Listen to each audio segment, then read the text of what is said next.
I'm Denise. She's a non-fiction editor. And I'm Louise. She's a fiction editor. And together, we're the Editing Podcast. Hello, and welcome to another episode of the Editing Podcast. Today, we're chatting about something that every freelance editor and proofreader needs, a portfolio that actually wins you clients. Yeah, not just a list of things you've done, but a portfolio that really works for you. Something that helps browsers become buyers. Exactly, because loads of editors have a portfolio page, but it's not necessarily doing the heavy lifting that it could be. Yeah, so today we're unpacking what makes a great portfolio, what to include, and how to make it convert your curious visitors into paying clients. Yeah. So let's start with the obvious question. Why does your portfolio matter so much?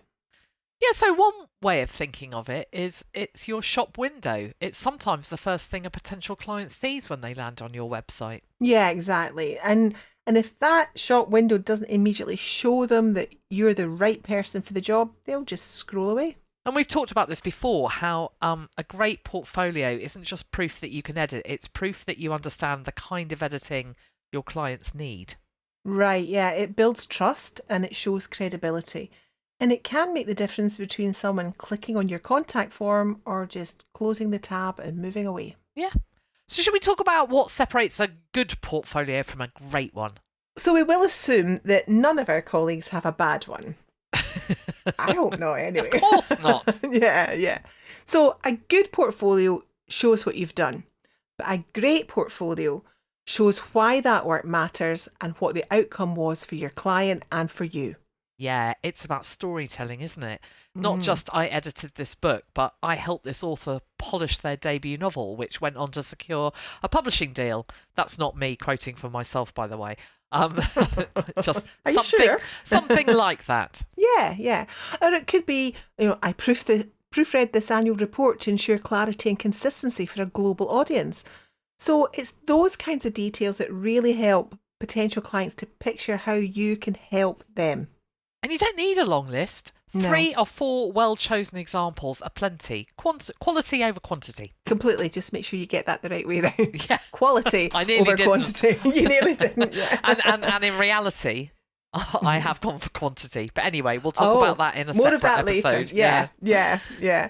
So, and actually, too many examples, I think, can be just overwhelming for people. Yeah. It's far better to focus on your ideal client and choose work to display that speaks to their needs. I'm glad you said that about focusing on your ideal client, because it's much easier to home in on that perfect person than trying to be attractive to everybody. Yeah, which actually is a case for all the text on our websites. But that's for another episode. Let's break things down into what we might include in a single portfolio entry. Right. So you'll want, first off, a project summary, what it was, who it was for, if you can say that, and the type of editing you did. Then you'd... Oh, sorry. Yeah, go on. No, I was just going to say you could have a before and after snapshot if possible. Yep. But only with permission, of course. Yeah, and again, some editors won't be able to produce that, and that's fine. But then if you can't have that, you might well be able to produce a testimonial or a quote from your client if you can get one. Yeah, and then you could have a short reflection or outcome, like what difference your editing made. That last bit's important. It could be something like the author said my developmental feedback helped them restructure the plot and strengthen character arcs. Something like that. Yeah, absolutely. Because it's about the results, isn't it? And the relationship that you had with your client. And by doing that, you're showing the impact of your work, not just the task itself, because our work is more than just a task, isn't it? Yeah, definitely. And the other thing I'd say is remember to keep it visually clean. So short paragraphs, maybe a pull quote or a book cover image. You want it to be easy to skim. Exactly. I think it's important for us to think visually because readers, we know they don't want a big wall of text, especially if they're browsing on a phone, which so many people do these days. Yeah. So let's talk about privacy now, because a lot of editors worry about client confidentiality and what that means in terms of sharing client information. It is a big problem for some people. It really is, yeah, and it's totally valid. Yeah. Some of our colleagues have clients with NDAs in place, but even in that case, you still have some options. So one thing you can do is create sample projects. So these could be short pieces that demonstrate your skills. And what you could do is use public domain texts or mock-ups that you write yourself. Yeah, or you could describe projects without showing the actual material. So you might say something like, I proofread an academic monograph on medieval history for a university press. So you're giving a flavour, but keeping it vague. Yeah, and it's giving potential clients a sense of your experience, a glimpse without breaching privacy. You can also focus on case studies, anonymised summaries that describe the challenge, your approach, and the outcome. Yeah, and of course, testimonials do go a long way. So even if you can't show the text, a client quote can really speak volumes, can't it? Yeah, totally. Okay, so let's move on to something that a lot of editors miss. Your portfolio isn't really about you. It's about your client. Yeah. It's such an obvious thing once you stop and think about it, isn't it? Yeah. Because you're not just saying, here's what I've done. You're also saying, here's how I can solve your problem. Yeah. So with that in mind, use the kind of language your ideal client would use. If you edit business reports, for example, by all means, talk about clarity, impact, readability, and professional tone. Yeah, but if you work with novelists, your language is going to be slightly different, isn't it? So you might focus on talking about story flow or voice and reader engagement, point of view, that sort of thing. Yeah. And that way, visitors instantly see that you understand their world. I think that's the big thing about that approach. That storytelling approach. It starts to create that relationship already before you've even had a conversation with them, doesn't it? And then it makes your portfolio feel relevant and inviting, rather than it just being a list of jobs that probably doesn't mean an awful lot to somebody when they first come across it. I'm feeling more and more depressed about my own page. Anyway, let's move on and talk about structure, how a portfolio page should actually look. Yeah, well, so obviously this is going to be a really personal thing, but if you've not yet created a portfolio page and are starting with a blank screen, I think I'd recommend that you lead off with a short introduction, maybe just a few sentences at the top about the kind of projects that you've loved working on. And then go straight into your examples, ideally with clear headings or images so people can browse easily. Yeah, and if you've got multiple specialisms, maybe you work on fiction and you do business editing, you might want to separate them into sections.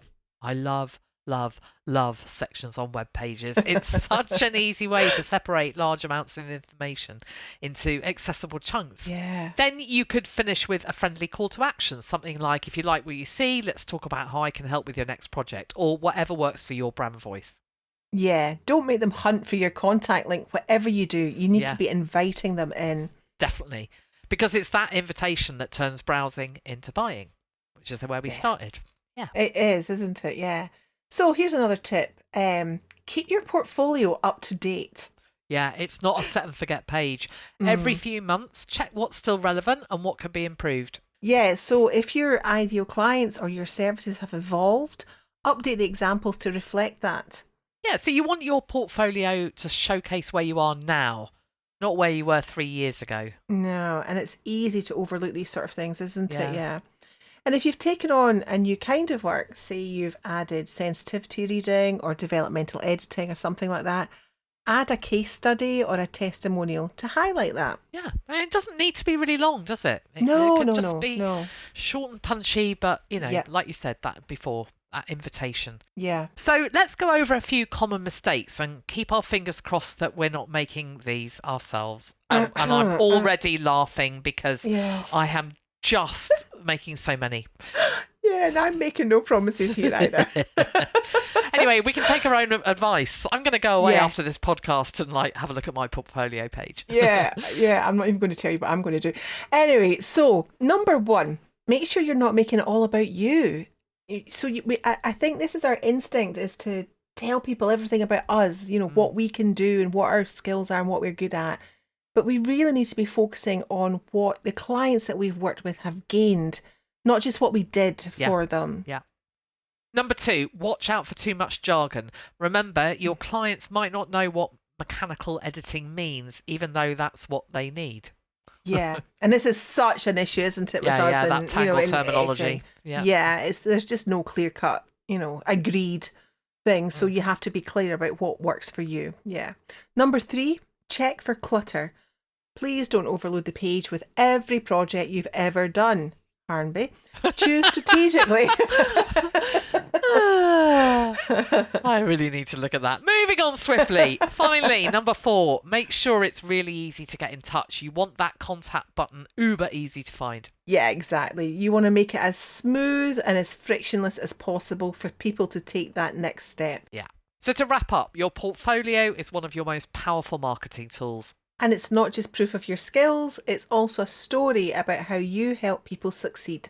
And a great portfolio makes potential clients feel seen and confident that you're the right fit. Yeah, so remember, keep it client focused, concise and up to date. And to add a human touch, show the results. And don't be afraid to say that you're proud of the work that you did on the project that you're highlighting. Definitely, you earned it and it shows your human passion, so why not? Indeed. So that's it from us this week. We really hope this episode has helped you think about how you might create or update your editing and proofreading portfolio. And don't forget that if you're one of our Tier 2 Patreon supporters, you can listen to a bonus episode in which we chat about our own portfolio pages. And my goodness, aren't we going to have some things to say about them? Oh, yes. Most of it not positive, so that might be a bit of a giggle for you. But a reminder that, well, you know, we're all... Honesty's the best policy, isn't it? Yes, and there's always an opportunity to learn and improve. Absolutely. Because we are going to be really open with you about how we think we can make improvements.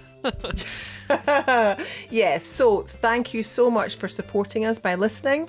And until next time, she's been Louise. And she's been Denise. Join us again soon. Bye.